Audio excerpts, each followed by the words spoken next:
afternoon. My name is Boehnke. I have a double affiliation. I am the deputy chair of the laboratory here at HSE, and I also work at Jacobs University in Bremen. And you will be in a certain way my guinea pigs today, because this is the first time I present not data from the study that I will report, but these data.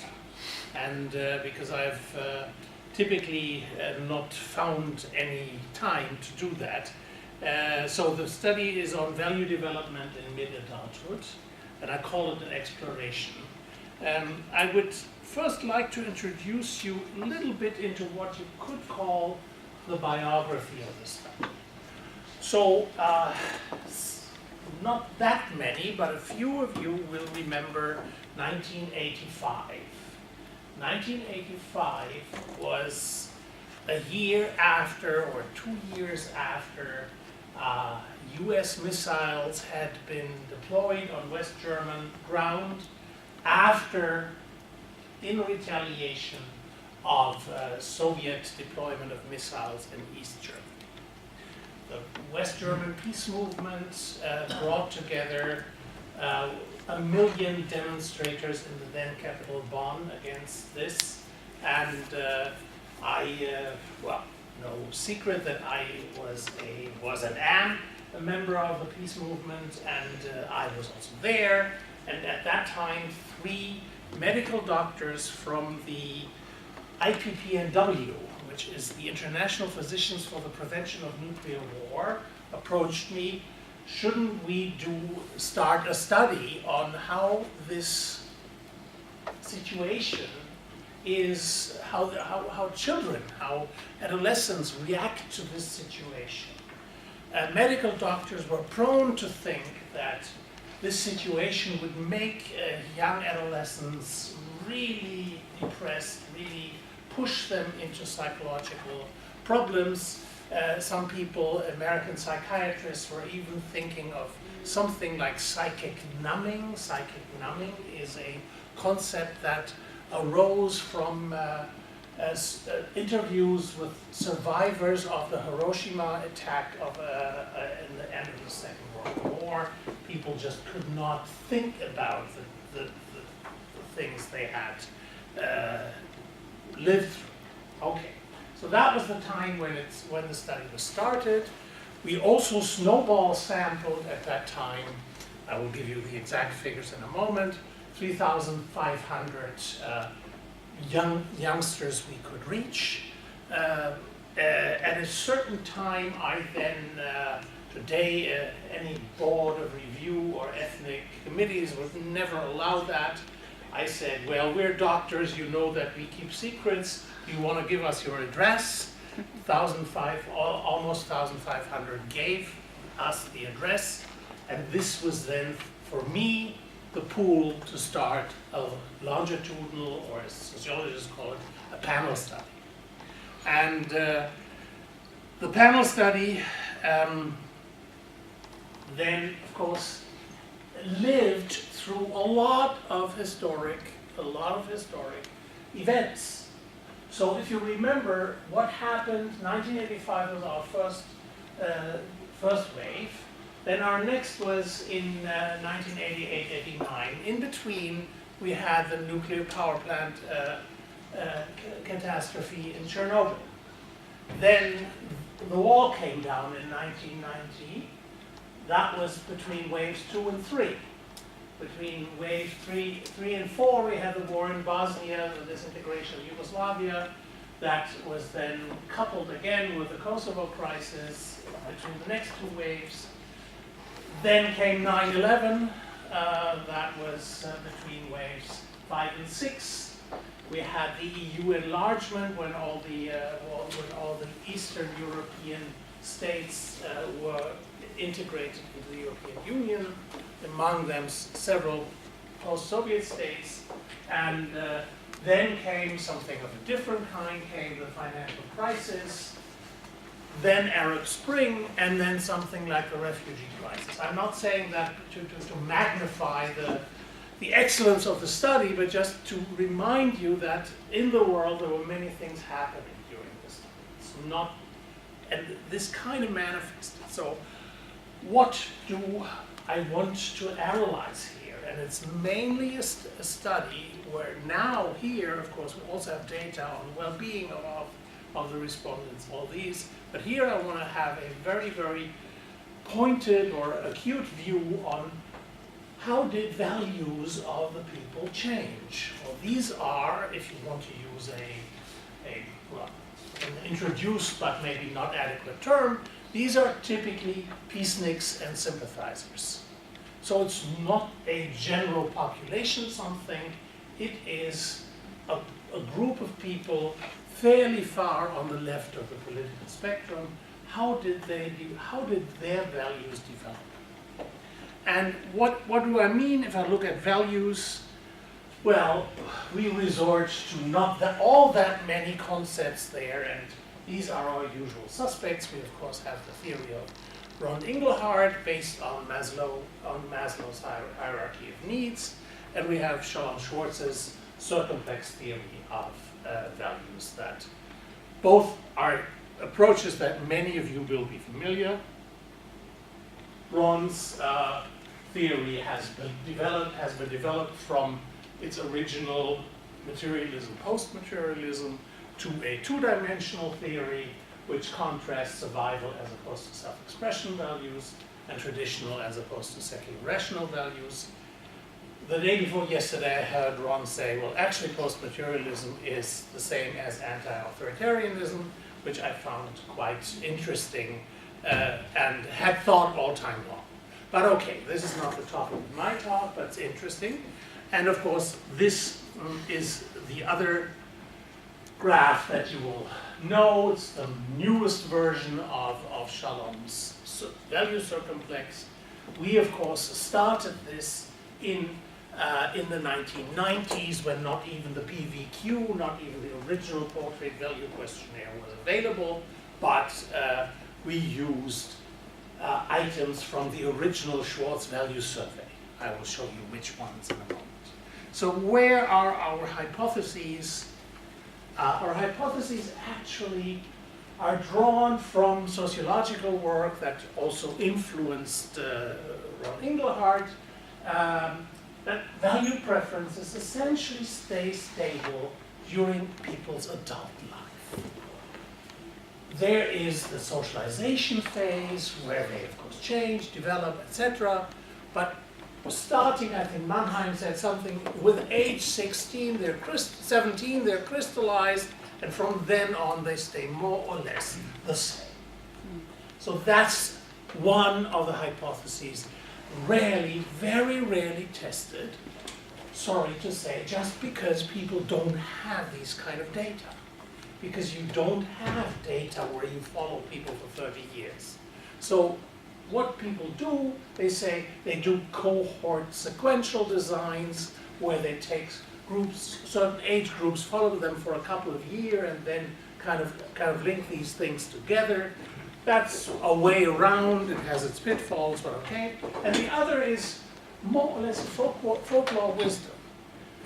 We all probably share this even and say, well, the older the people get, gray hair, then they become more conservative, because that makes their life safer.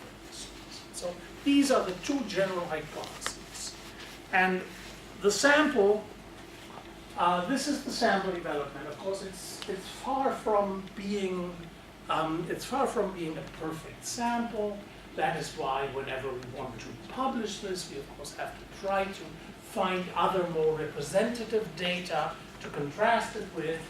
We had typically, we started with 1492, now we are 197 or things. Some people will instantaneously ask, well, how can you have a retention rate of 109%? Any guess? We reapproached people who had dropped out, and some returned. So people came back. We had that again here from Here we have another retention rate. You can't see that above 100%. We approached certain people that had dropped out and they returned. So now we have around 240 that we have still in our data, in our address archive. 197 are the core sample. They have been asked 10 times over 35 years. Okay. Value research was not my focus when I started this. I had a political agenda and I wanted to show certain things. I was already in academia working, I think, for my PhD, around the time I had my PhD. Okay, what did we do? We said, okay,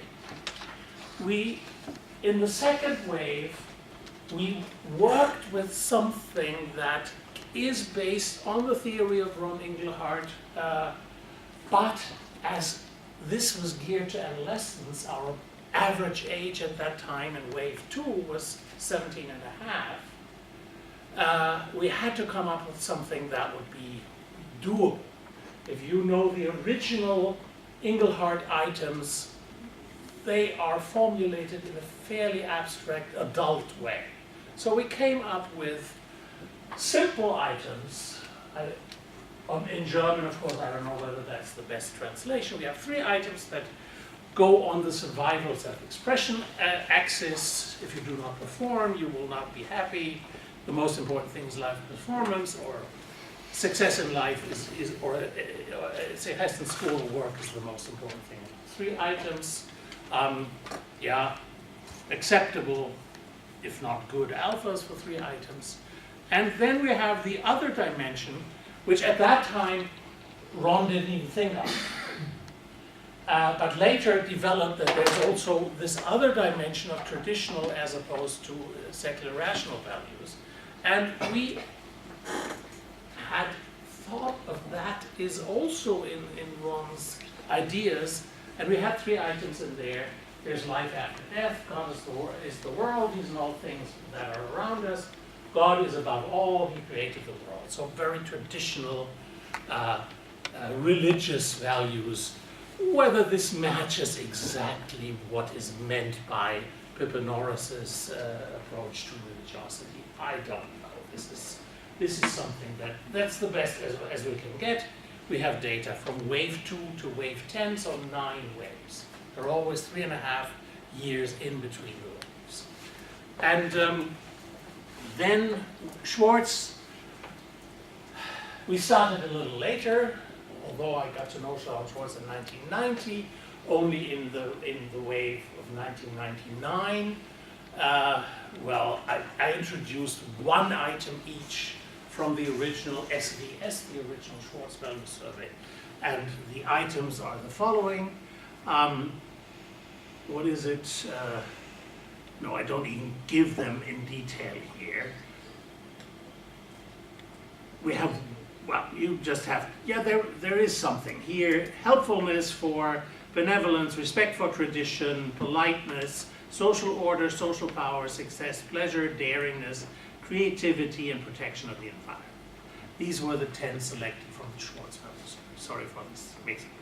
Okay, so we used the original Schwartz rating scale, -1 to 7. People have criticized that quite often, but okay, that was where and we still use it. Yeah? And then what we did was what I do here, and I just today have also started to do latent growth modeling on this, but this is always a bit more complicated. I just do repeated measures alone. So we have repeated measures, analysis of variance, with 9 waves for Inglehart values and with 6 waves for Schwartz values. Remember these people, it's always the same people, it's not the society or a repeated different sample, but it is the same people who develop. Okay, some details that we have to always offer if we're in science. There's nothing in the data, as you see here, for materialism and for traditionalism.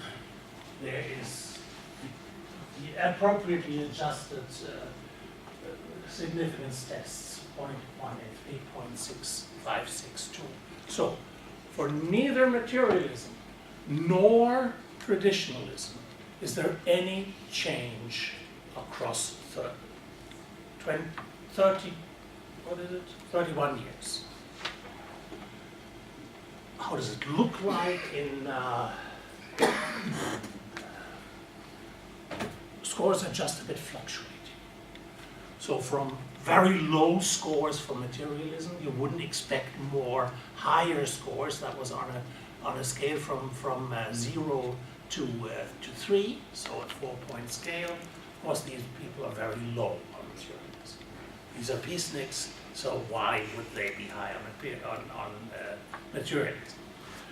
With traditional, they're also not very traditional, a bit more than they are materialist, or they're survival value oriented, but they're also not very traditional. Okay, so essence is, at least using repeated measures ANOVA, we find no difference whatsoever. I've just done some latent growth modeling, and there, this is a bit, yeah, you find some change in the expected direction. Namely, for example, that traditionalism increases across the lifespan a little bit, but not really strong things. Okay, now to Schwartz values. There are some effects. Of the 10 Schwartz values, which means one item each, of the 10 Schwartz values, hedonism goes down significantly. Just not a super surprise. From adolescence to when they're 48. So from late 20s, sorry, we started later with them, to when they're now 48, 49. And what I find interesting, I didn't expect exactly, achievement also goes down. The reference of achievement. So here, let's see whether we can all see much of it. Okay, mostly the scores will not be all that informative. They are where they typically are, the Schwartz values, not very different from findings with other German samples. So, but you look at the ranks, they are more informative. Look at the first two lines. At all instances, benevolence, that's the case everywhere in the world, or more or less, but benevolence is first. Universalism, that's a typical German and the more so peacenik phenomenon, is always second. And then you look at the lower end, power is always 10th. Tradition, that's the religious type of tradition, is always 9th, and, which is fairly common in German samples, Germans are fairly risk-aversive, stimulation is 8. What do you find? Where do you find most changes? Most changes you find with security values. A little bit also with conformity values, but a little bit. So if you just inspect the ranks, what you find is, yes, people's value preferences get more support, security values get more support across the lifespan. And conformity gets a little more support. So these move up. Security moves up from 7 to 4. Remember, here people are 28, and here people are 48. Okay? So that's one finding that you might, from data inspection, say, okay, it seems to be in the data. So, in principle, I would say both the hypotheses that values are stable across the lifespan is the Mannheim hypothesis, the Engelhardt hypothesis, is in principle confirmed. There's not much happening after age 17. Then, yes, there's also a certain evidence for hypothesis 2, namely that yes, people do seem to get a bit more, in everyday language, conservative across the lifespan. A little. All these effects are small and not very, well, not very impressive. Some people do not change their outlook on life after they have turned of age. That's not the case. So we, now I include all of you, value-wise, it is very rare that people at almost 50 have values that differ from where they were not yet 20. Okay, that's what I had to say. Thank you very much.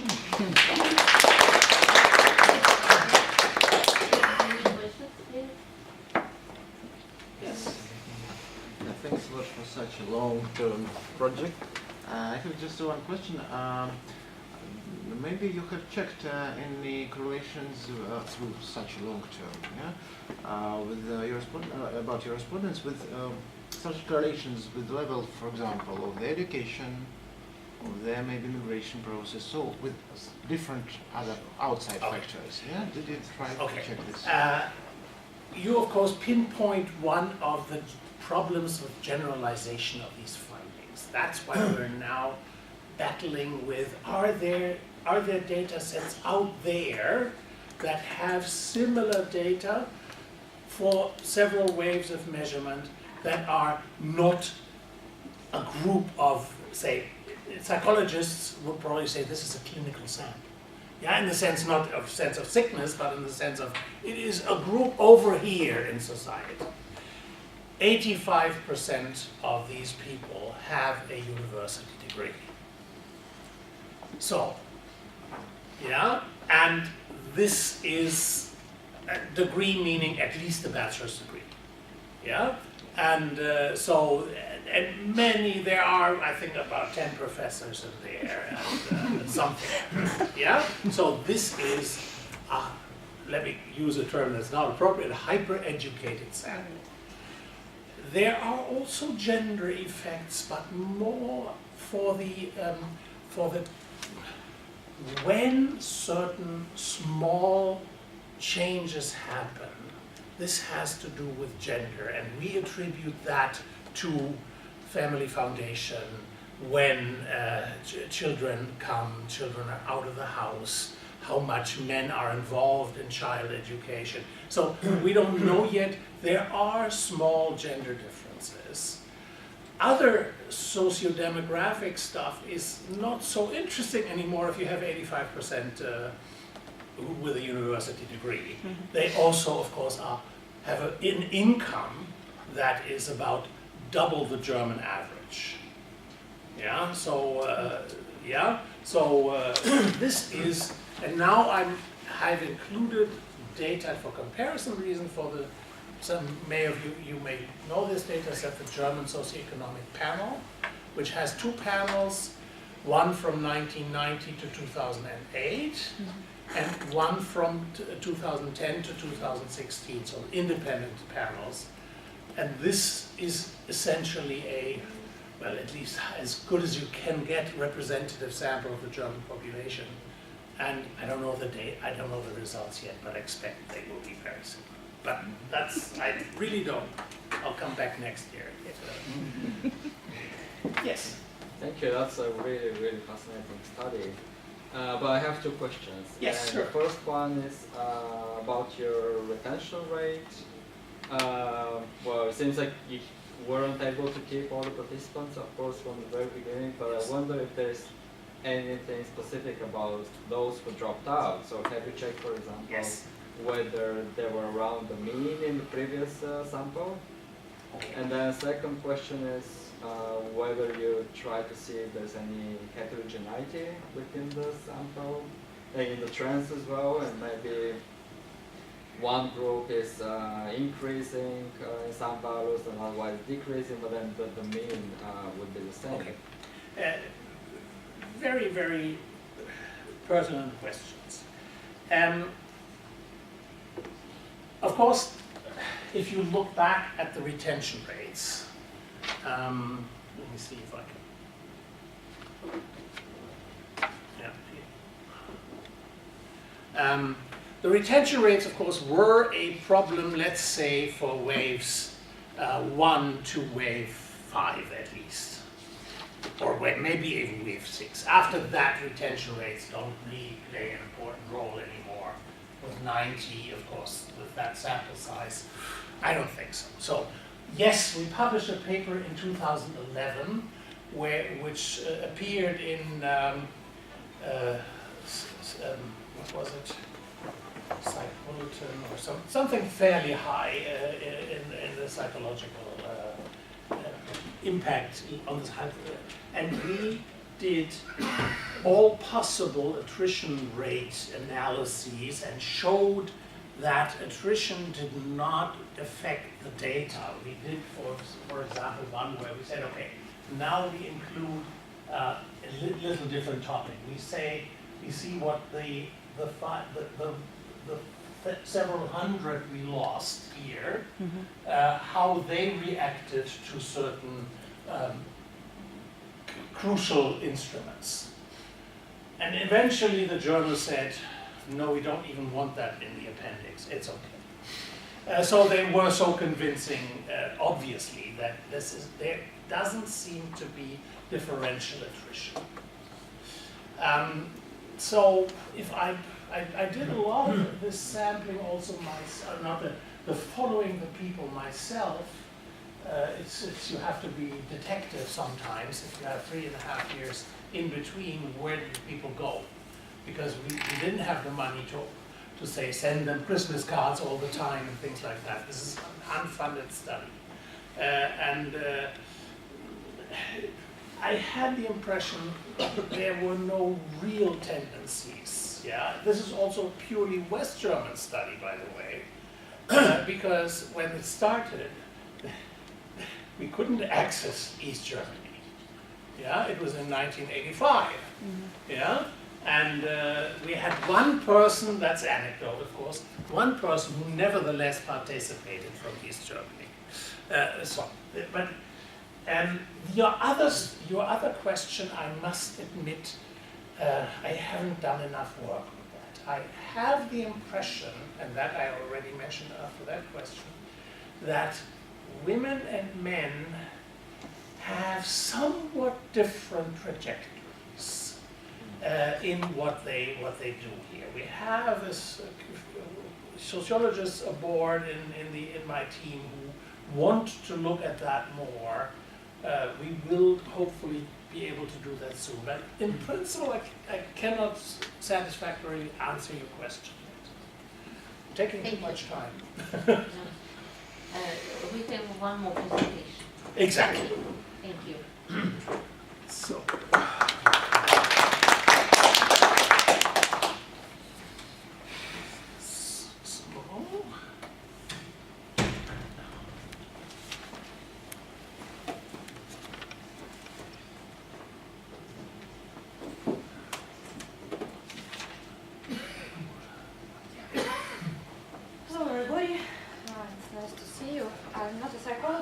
Sociologist, so there is a slightly different outlook on what is going on with values and social capital. I have only preliminary results, so you will not see regression tables and start of statistical significance.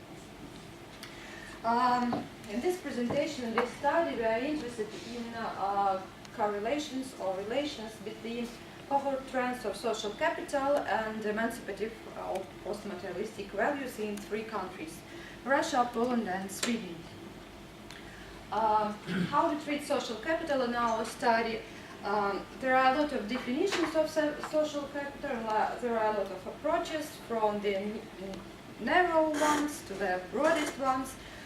Here we use the definition of Putnam, who defines social capital as trust, norms, and networks, which facilitate cooperation, not only because this is one of the most cited definitions, but because we need this definition for our current work, since we are going to treat social capital as a combination of two dimensions, trust and the norms. I will skip this one just to save time. Why I think that values could explain trends, cohort trends of social capital in 3 countries. First of all, human values, these are desirable goals and principles which guide human behavior, so we can expect that values as the more abstract phenomena should define trust and should define norms. This is our theoretical assumption. There are some empirical evidence which support this idea. There are several studies which detected at the individual level positive effect of post-materialistic values or emancipative values in relation to trust and different forms of civic participation. And there is also a multi-level study which shows that values at the country level can activate the link between intolerance towards corruption and values at the individual level. So we have quite solid ground to expect that values do indeed explain time trends and cohort differences. One more explanation which we should take into account, that according to the modernization theory of Engelhardt and Boehnke, one of the main mechanisms of value shift is generational differences. Then younger cohorts with higher level of post-materialistic values replace older cohorts. If this is true, and we know that this is true since Engelhardt and Boehnke many times showed it, that intergenerational shift, one of the most important sources of value shift, we also should expect that values could explain generational differences in social capital. Indicators of social capital, that is trust in most people.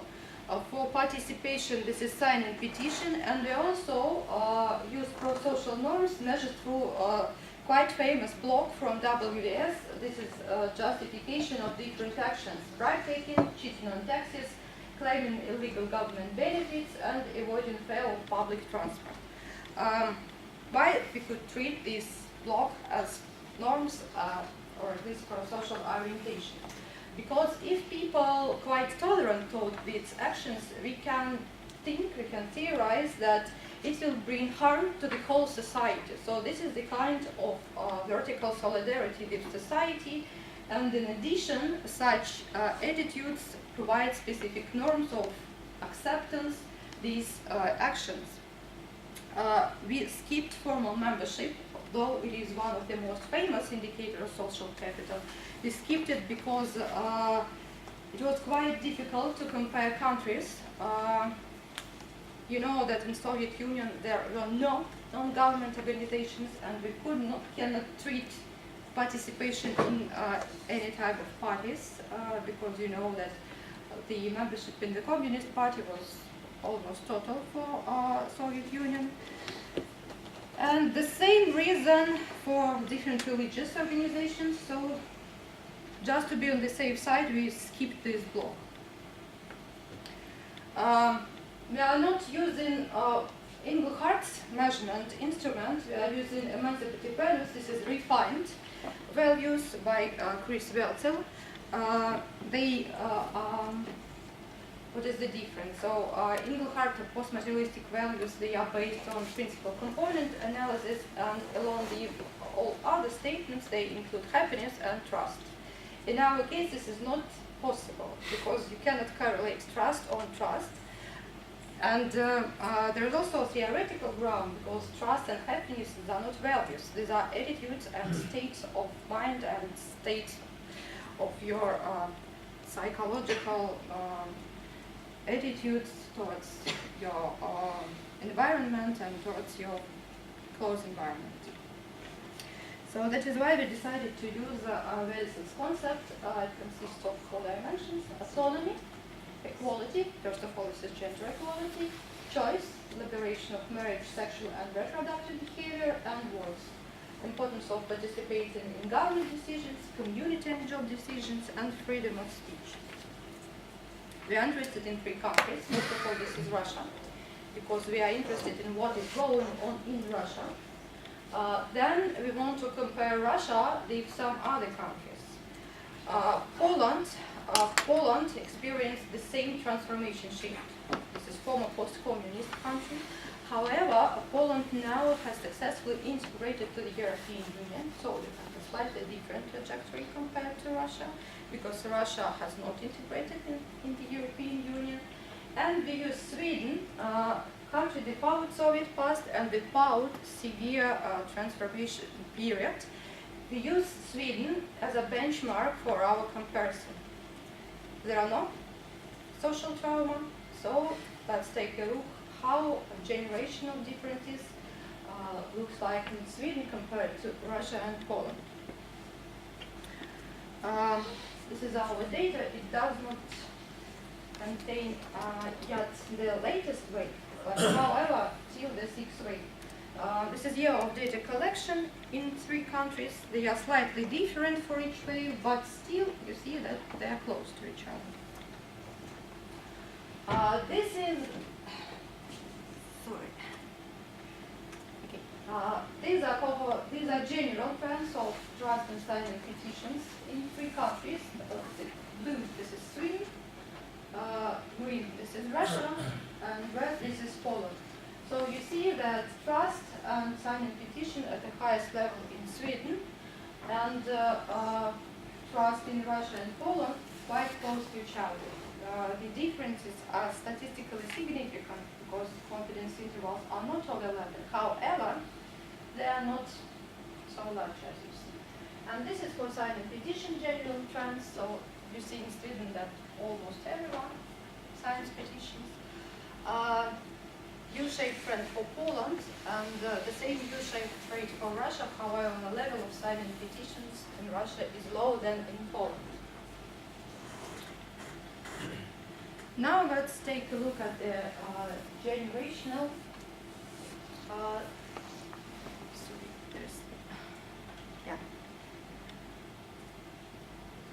Let's take a look at the generational, the general trend for different actions for 3 countries. So this is bribe taking for 3 countries. This is claiming government benefits for 3 countries, and cheating on taxes for 3 countries, and avoiding fare on public transport for 3 countries. So the common trend is that in Russia, we see that the level of intolerance towards different actions is going down. So Russians are going more and more tolerant towards these types of behavior. They justify this behavior. The same, but not for all actions, but we see that for claiming government benefits, we see the same downward trend for Poland and Sweden. However, for bribe taking, we don't see this decline in Poland, and we don't see this decline for claiming cheating on taxes on Poland. So let's take a look at the cohort trends. This is Russia, this is Poland, and this is Sweden. There are no cohort differences in Russia and Poland, and the level of trust for Russia and Poland is much lower compared to Sweden. However, we see that there are cohort differences in trust for Sweden, although they are not so huge, but they are statistically significant. And purple and light green, or close to blue, this is for youngest cohorts. Green and red, this is for oldest cohorts. So we see that in Sweden, younger cohorts are more trusting compared to older cohorts. These are cohort trends for signing petitions, no cohort differences for Russia. There are some cohort differences for Sweden. Younger cohorts are more likely to sign petitions. And you see quite huge cohort differences for Poland, but the trend is the same. All the cohorts are less likely to sign petitions. This is bribe-taking, and again, downward trends for all cohorts in Russia, Poland, and Sweden. So you see that trend is quite stable for Poland. However, in terms of cohort differences, the trends are similar. Younger generations are more tolerant towards bribe taking. They justify it more often compared to older generations. However, what is interesting, the level of intolerance in Sweden, you see that, is lower compared to Poland, for instance, than Russia.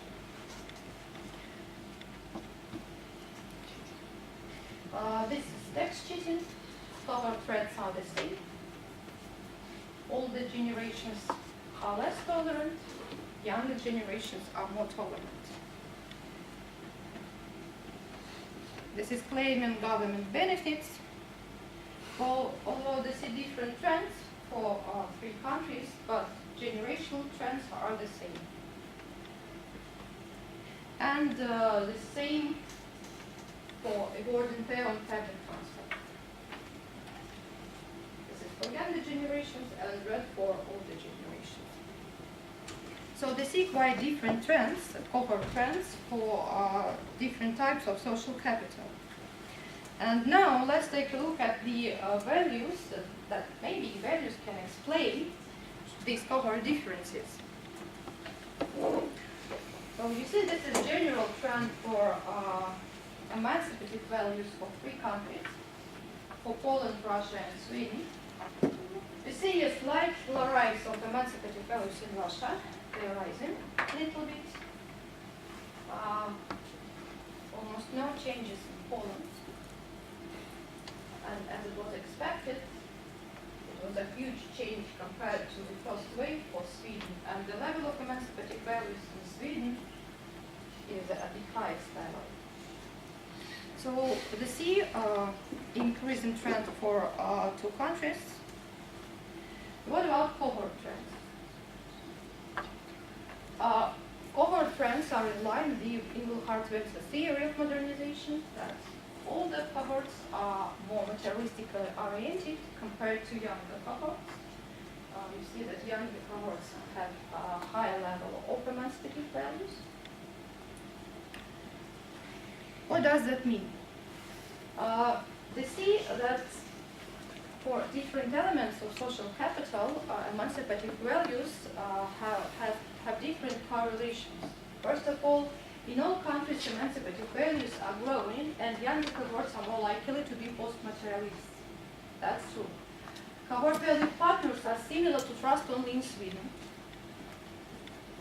But there is no cohort variation in Russia and Poland. Values don't correlate with this petition activity. Pro-social norms are negatively associated with values in Russia, but there is no link in Sweden. And Poland shows mutual positive tendencies with cheating on taxing and bribe-taking. However, in terms of cohort differences, we see quite interesting trends in relation to pro-social norms. While younger cohorts are becoming more and more post-materialistic, at the same time, they are becoming more and more tolerant towards different antisocial actions, like bribe-taking, cheating on taxes, claiming government benefits, and so on and so forth. These are main results, and as I have said, these are preliminary results. This is aggregate level data. We need individual level analysis. But we see now that values work in a slightly unexpected direction, especially towards two pro-social orientations. And of course, we realize that we need to find another explanatory variables which could explain generational shift and generational trends in all countries, and we will do it for sure. We already have some ideas about additional explanatory factors. But This is for the future, not for now. Thank you.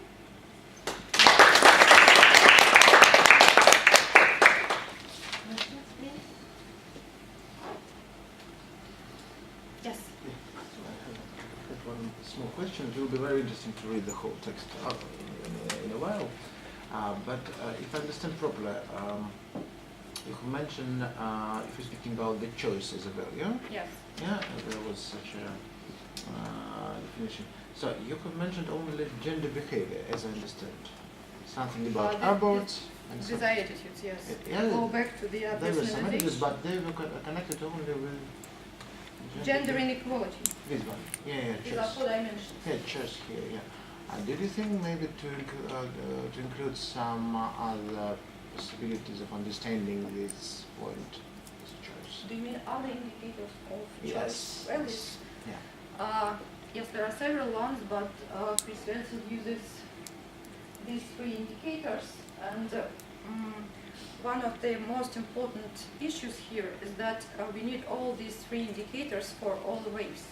But unfortunately, not all justification items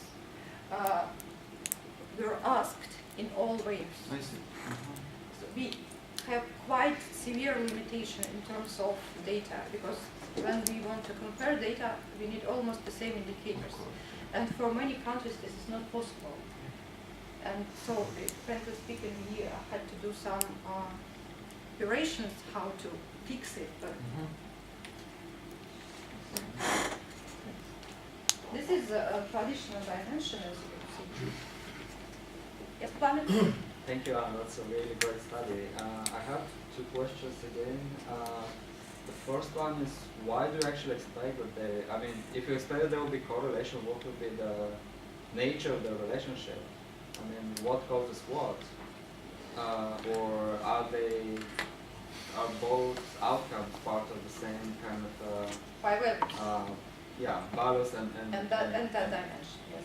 yeah, are they part of the same process of modernization and Yeah. development? Frankly speaking, first of all, we are interested in intergenerational shifts of social capital. And this is our most important research question. Cohort threats and intergenerational shifts. We decided to take a look at values first of all because our previous studies detected the positive interlink between values and trust. And we wanted to take a look whether values have same relations with other dimensions of social capital. But our starting point not values. That is why we are planning to rearrange this study. So that will be not values and social capital, that will be mostly devoted to the sources of intergenerational changes and intergenerational differences. Okay, so a follow-up is that Chris actually used trust as one of the items in the previous versions of domestic values, but then he took it out.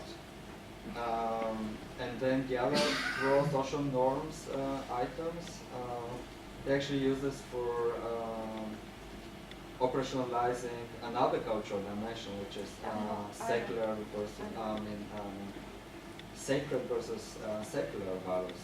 Yeah, I know. And yeah, in most cases they actually But correlate not that quite well, all. but Yeah, they're I know. supposed to be 2 independent. So maybe they're not supposed to They develop are. in the They same are. way. Because empirical studies demonstrated that these are different dimensions. Yeah. They are different from each other. And if you take a look at the trends, they also show it that while, for instance, choice dimension is going up in Russia, we already conducted such type of analysis. We know it very well that choice dimension is going up in Russia, while the gender equality dimension is slightly going down in Russia. At the same time, we see that justification for other, like right-taking actions and so on, and other similar actions, they're going up. This is the first one, and I saw several studies which demonstrated that different justification items belong to different dimensions. So we cannot conclude that all justification items from that belong to the same dimension, and that is why they are highly correlated. This is not the case.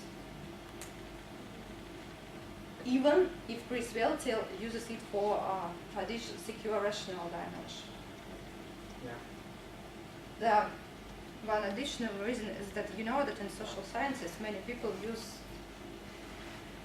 different labels for the same items. And social capital studies, I'm sorry to say that this block of items is usually labeled as pro-social orientations in some studies. And we decided to use that notation because it's quite close to social capital discussion compared to value discussion.